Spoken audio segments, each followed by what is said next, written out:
Hello students, आप सभी का लक्ष्य अकेडमी के प्लेटफॉर्म पर स्वागत है। तो जैसा कि हम लोग पढ़ रहे थे क्लास 10th फिजिक्स, जिसमें हमारी आपकी बात हो रही थी फर्स्ट चैप्टर प्रकाश के परावर्तन तथा अपवर्तन में। प्रकाश के परावर्तन तथा अपवर्तन यानी कि reflection and refraction of light में, जहां पर हम लोग रेखीय आवर्धन पढ़ रहे थे। क्या पढ़ रहे थे भैया? रेखीय आवर्धन, लीनियर मैग्निफिकेशन क्या होता है, उसका प्रूफ जो है हमको आपको पढ़ना है। ठीक, तो एक बार क्विकली रिवाइज करते हैं। देखिए, रेखीय आवर्धन क्या होता है कि प्रतिबिंब की लंबाई तथा वस्तु की लंबाई के अनुपात को क्या बोलते हैं? रेखीय आवर्धन बोलते हैं। प्रतिबिंब की लंबाई तथा वस्तु की लंबाई, प्रतिबिंब की लंबाई तथा वस्तु की लंबाई के अनुपात को क्या बोलेंगे? रेखीय आवर्धन बोलते हैं। ठीक, तो रेखीय आवर्धन को स्मॉल m से दर्ज करते हैं। ठीक, और सूत्र रेखीय आवर्धन बराबर प्रतिबिंब की लंबाई बटे वस्तु की लंबाई, यानी कि m बराबर y2 अपान y1 होगा। ठीक, क्या होगा? m बराबर y2 अपान y1 होगा। बात समझ में आई? तो अब देखो, इसमें जैसे प्रतिबिंब की लंबाई अगर वास्तविक बन रही तो निगेटिव ही होगी, तो इन जनरल हम लोग क्या करेंगे, यहाँ पर माइनस ही लगा करके चलेंगे। ठीक, क्या करेंगे? माइनस ही लगा कर चलेंगे। तो अब ध्यान से थोड़ा देखिएगा, इसका प्रूफ कैसे हमको आपको करना है, कैसे प्रूफ करना है, इसको थोड़ा ध्यान से देखना है। ठीक,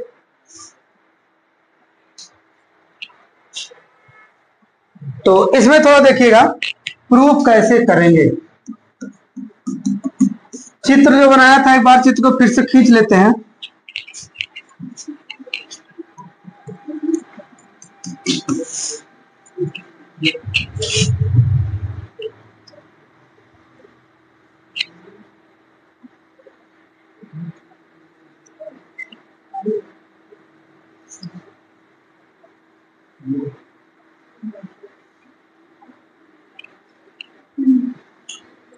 जैसे यहां पर चित्र बनाया था ऐसे ही चित्र बनाना है। ठीक,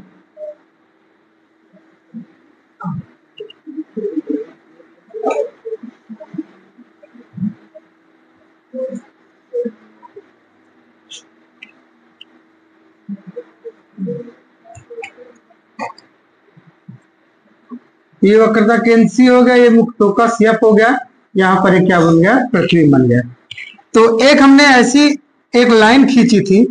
क्या खींची थी? एक लाइन ऐसी खींची थी।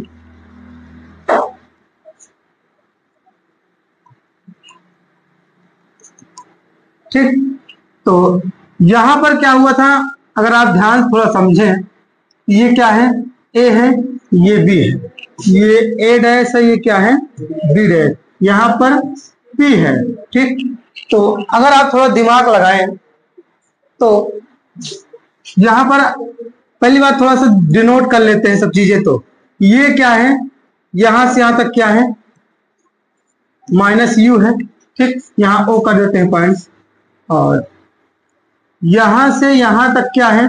माइनस आर है। हालांकि इससे मतलब है नहीं, लेकिन फिर भी दिखा देगा। ये क्या है? माइनस का v है, और ये वस्तु की लंबाई तो y1, प्रतिबिंब की लंबाई y2 नीचे है तो निगेटिव में रहेगी। ठीक, और बस इतना मामला फिट है। अब थोड़ा आप लोग ध्यान देखिएगा, यहां पर आप क्या लिखे हो कि प्रतिबिंब की लंबाई बटे वस्तु की लंबाई, यानी कि ये प्रूफ करना है हमको आपको। तो इसमें क्या होता है, आप देखेंगे ध्यान से तो आपको एक त्रिभुज दिख रहा है, एक त्रिभुज दिख रहा है ए बी पी, और एक त्रिभुज आपको दिख रहा है ए डैश बी डैश पी।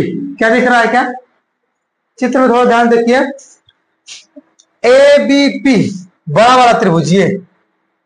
ठीक, और एक त्रिभुज आपको दिख रहा है ए डैश बी डैश पी, ये वाला, ये एक सेकंड, ये वाला, ये एक त्रिभुज ये वाला। ठीक, और एक त्रिभुज कौन सा कह रहे हैं हम? ये वाला कह रहे हैं।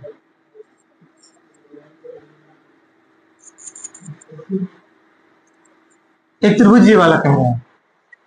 ठीक, तो इसमें अगर ध्यान देखो, ये वाला जैसे है वैसे तो ये भी वाला है। पहली बात तो ये वाला कोण बराबर होगा, आपस में बराबर होगा ना। और दूसरी बात तो ये है कि ये वाला 90 अंश कोण है, लंबवत लाइन, ये भी लंबवत लाइन 90 अंश कोण होगा। और जब दो कोण बराबर है, तीसरा कोण बराबर होगा। ये वाला कोण और ये वाला कोण भी आपस में बराबर हो जाएगा।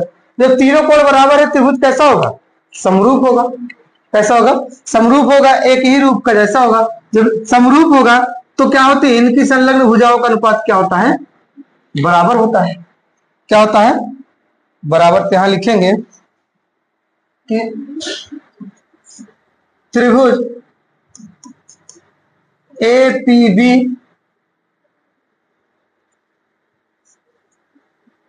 तथा APB तथा A'(B')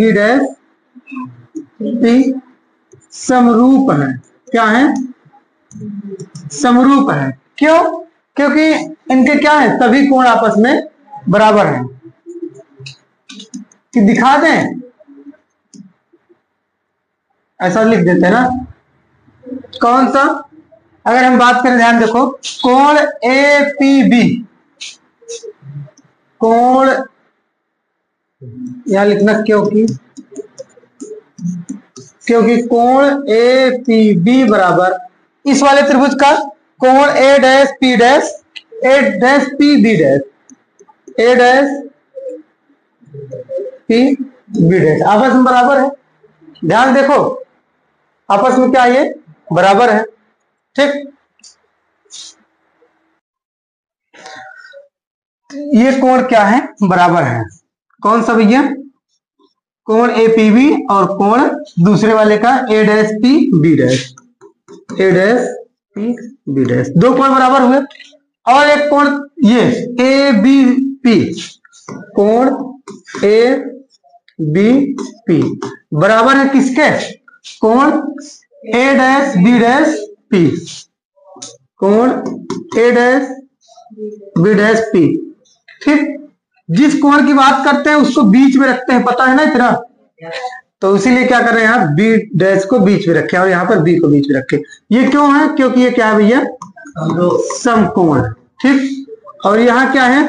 ये परावर्तन की तरह है। क्या है? परावर्तन की तरह, यहाँ लिखने की विशेष जरूरत ही नहीं। और जब दो कोण बराबर हैं, जब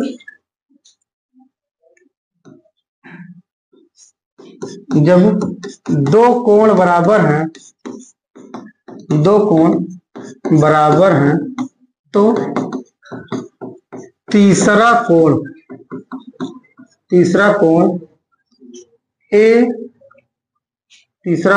कौन सा? ये वाला BAP, कोण BAP बराबर इसमें का कौन सा? ये वाला B'(A')P, B'(A')P भी होगा। समझे? यानी कि जब दो कोण बराबर है तब तो तीसरा कोण BAP बराबर B'(A')P भी होगा। ठीक, ये भी क्या होंगे? बराबर होंगे। जब तीनों कोण बराबर हो गए, इसलिए क्या, ये समकोण समरूप त्रिभुज है। जब समरूप त्रिभुज होता है तब क्या होता है? तब इनकी संलग्न भुजा का अनुपात क्या होता है भैया? बराबर होता है। इनकी संलग्न भुजा का अनुपात बराबर होता है। संलग्न भुजा का अनुपात का मतलब क्या है कि इसमें AB/A'(B'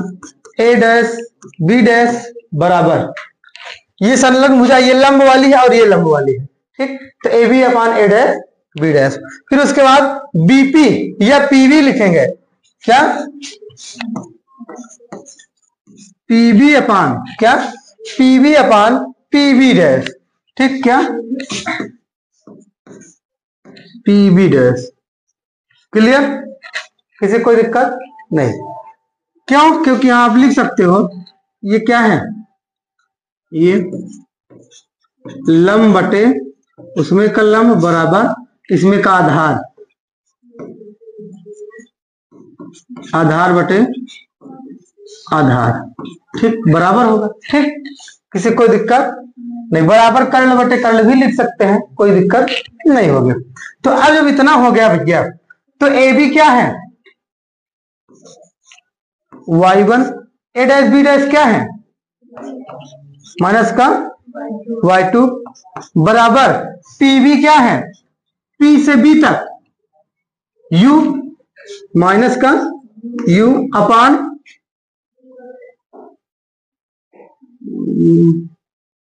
माइनस का u अपान में B P dash P B dash क्या है, अरे भाई पी बी डैश यहां से यहां तक पृथ्वी की दूरी है ना, तो माइनस का बी डैश। अब ये माइनस से माइनस कैंसिल, तो क्या हो गया y1 अपान y2 ठीक बराबर u अपान v।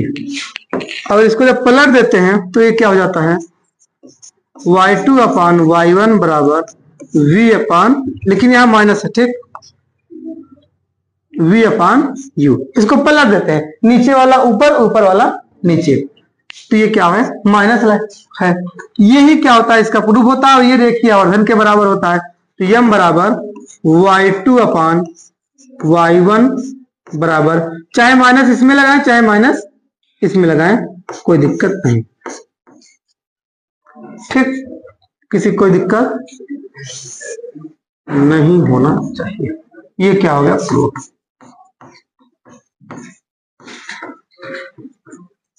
बताइए किसी स्टूडेंट किसी प्रकार की समस्या हो, अगर है तो आप बोल सकते हैं, अन्यथा नोट करेंगे हम लोग, फिर आगे चलेंगे ठीक। कोई दिक्कत हो बोलो। ये क्या है, ये प्रतिबिंब की लंबाई ऊपर, वस्तु की लंबाई नीचे ना, प्रतिबिंब की लंबाई और वस्तु की लंबाई के अनुपात को क्या बोलते हैं, रेखीय आवर्धन। ये इसके बराबर भी होता है माइनस का v अपान u के। ये क्या है नीचे वाला u है, नीचे वाला क्या है u ठीक, माइनस के v अपान u। तो ये प्रूफ होता है, और इस पर सवालें बहुत सारी हैं, हम लोग सवालों को लगाएंगे। तो इसको आप लोग क्या करना है, नोट करना है। अगला टॉपिक हमारा क्या है, दर्पणों की पहचान है और दर्पणों का उपयोग है, यही है। फिर उसके बाद जो है गोली दर्पण खत्म, यानी कि प्रकाश का परावर्तन वाला कॉन्सेप्ट खत्म, फिर आ जाएगा प्रकाश का अपवर्तन। बात समझ में आई। तो बस ज्यादा नहीं करेंगे, आज इतना ही बहुत है। तो बस आज के लिए इतना काफी, मिलेंगे नेक्स्ट क्लास में, तब तक के लिए जय हिंद जय भारत।